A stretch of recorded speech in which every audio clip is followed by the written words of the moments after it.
안녕하십니까. 일산 아파트 거래 1등 한성부동산입니다. 오늘은 쉬는 날인데도 지금 예약건이 몇 건 있어서 사무실에 나왔습니다. 오늘 얘기하고자 하는 것은 다주택자라도 일산에서 살면서 일산 사람들은 아파트를 처분하지 않았으면 좋겠다는 개인적인 생각을 지금 시리즈로 얘기하고 있는데, 지금 5번째 시간입니다. 실제 이 일산 거주하는, 제가 사는 저도 이 백마마을에 살고 있고 백마마을에 투자를 했는데, 실제 종합부동산세에 해당되진 않아요. 그죠? 취득세도 얼마 되지 않았고, 우리가 이제 살 때는. 그런데 재산세도 한 채당 몇십만 원 밖에 안 합니다. 그러니까 버틸 수 있는 여력이 있으니까, 저는 아파트 가격이 계속 상승할 것 같으니까 당장 내년 소사선 이제 막 들어오는 이슈가 가시화되면 아마 많이 상승할 것 같습니다. 일산 테크노밸리라던가 그 이외 GTX 개통이라던가 이런 호재들이 많이 있기 때문에, 이 백마역 주변의 백마마을은, 그리고 특히 이쪽이 학원가이기 때문에 사교육을 시키려는 학부모님들 입장에서는 학원이 가까운 데 있어서 차 없는 거리로 학원 다니기를 이제 선호하니까, 아무래도. 그리고 사교육에 대한 열망은 앞으로도 계속될 것이기 때문에 학군 수요가, 공교육도 좋고 사교육도 좋기 때문에 계속 오를 거라는 거예요.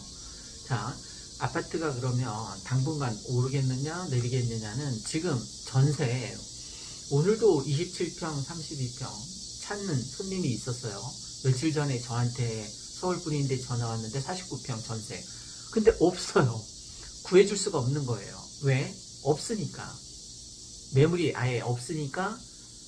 이 백마마을도 그렇고 백석마을도 그렇고 강촌마을도 그렇고, 그런 의뢰가 와도 어떻게 할 수가 없는 거예요. 물건이 없으니까. 전세가 왜 이렇게 많이 품귀 현상이 일어났냐 하면, 일단 창릉 3기 신도시에 분양받기 위해서 이 일산에서 2년 거주하면 아무래도 30%에 해당되는 순위에 아무래도 해당되니까 기회가 더 생기잖아요. 그러니까 막 몰려오는 것 같고, 또 하나는 지금 서울 전세 대란 말도 아닙니다. 그러니까 서울 출퇴근한 그걸 감수하면서까지 서울의 전셋값이 워낙 뛰어서 밀려난 수요가 있습니다. 어쩔 수 없이. 그러니까 요즘은 그 전수요, 창릉 3기 신도시 분양받기 위한 수요보다 오히려 서울에서, 수도권에서 밀려나는, 어쩔 수 없이 백마역에서 서울로 이제 출퇴근. 아까 상담한 분도 홍대 가서 이제 한 번 더 갈아타면 된다라고 얘기하시던데, 그러니까 서울에 사시다가 거기 전셋값이 하도 올라가니까 밀려나신 거죠. 그죠? 그래서 일산 와서 전세를 구하는 그런 사례가 이제 생겨나서 전세 대란이 있는 겁니다. 그러면 앞으로 집값이 오를 거냐의 근거가 유동성이든 저금리든 수요 공급에서 수요가 문제가 있다, 이런 논리가 많이 있는데, 실제 여기에서는 일산 백마마을에서는 이제 전세가가 올라가게 되면 이게 어떤 현상이 일어나냐면, 매매가를 상승시키는 효과가 나타나게 됩니다. 조만간.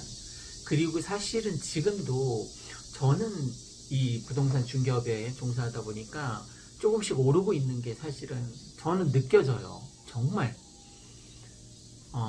예전처럼 올 초에서 막 느껴졌던 가파르게 상승하는 그런 분위기는 아닙니다만, 지금도 코로나19로 경제가 엉망인데도 불구하고 상승하고 있다는 거예요. 그러니까 많은 사람들이 부동산에 거의 올인하다시피 하니까, 여기에 계속 초집중하다 보니까 모든 사람들이 부동산에, 그게 무주택자든 유주택자든 다주택자든 다 전부 다 뉴스에서 빠진 날이 없어요. 그죠?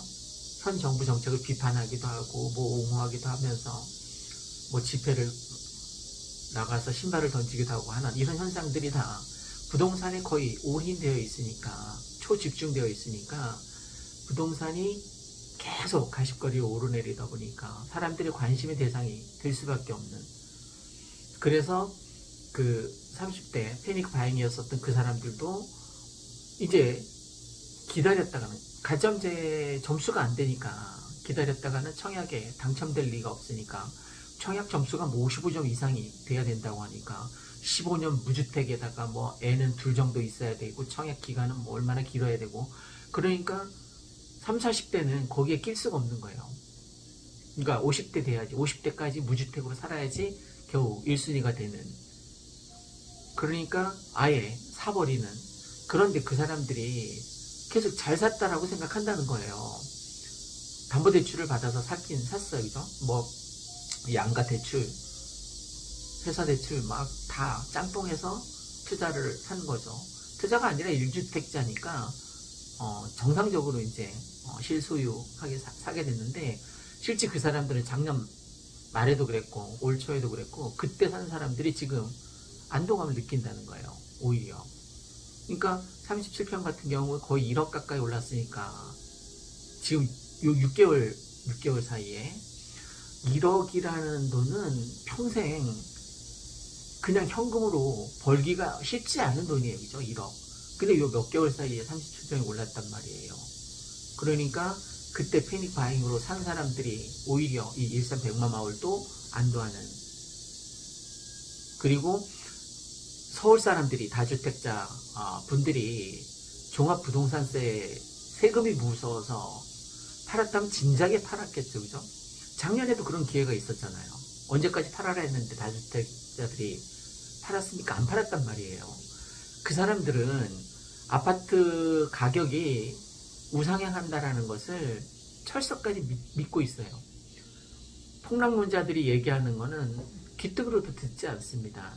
지금까지 그들이 경험해 왔기 때문에 이런 위기 상황이 오히려 부자들은 더 돈을 벌 수 있다는 걸 이미 뼈저리게 익히고 뭐 이미 학습을 해왔기 때문에 그리고 세금 무서워서 안 판다는 거예요. 왜?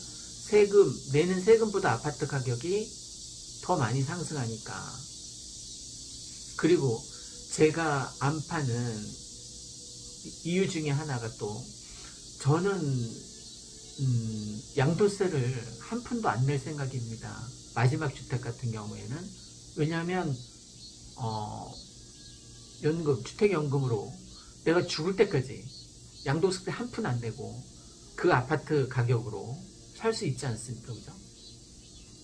현재 뭐 6억을 넘어섰으니까 제가 이제 뭐 주택연금 가입하게 되는 그 무렵에는 뭐 9억 언저리 정도 될란가 모르겠는데 어쨌든 그러면 매달 뭐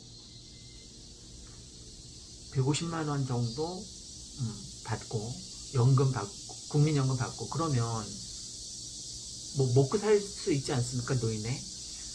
저는 뭐 취미가 탁구이니까 탁구장에 계속 잘 다닐 수 있을 것 같고 그리고 이 공인중개 업무는 정년이 없으니까 우리 부부가 나이 들어서 탁구 치면서 충분히 할 수 있는 일이니까 저는 팔지 않을 생각인데 글쎄요. 제 생각이 맞을지 뭐 틀릴지 그거는 뭐 미래의 일이니까 잘 모르겠습니다만 저는 이 일산에 사는 분이라면 백마마을, 강촌마을, 백성마을에 사는 분이라면 다주택자라도 저는 버틸 수 있으면 가지고 있는 게 유리하지 않나 싶습니다.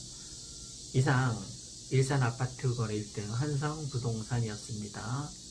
감사합니다.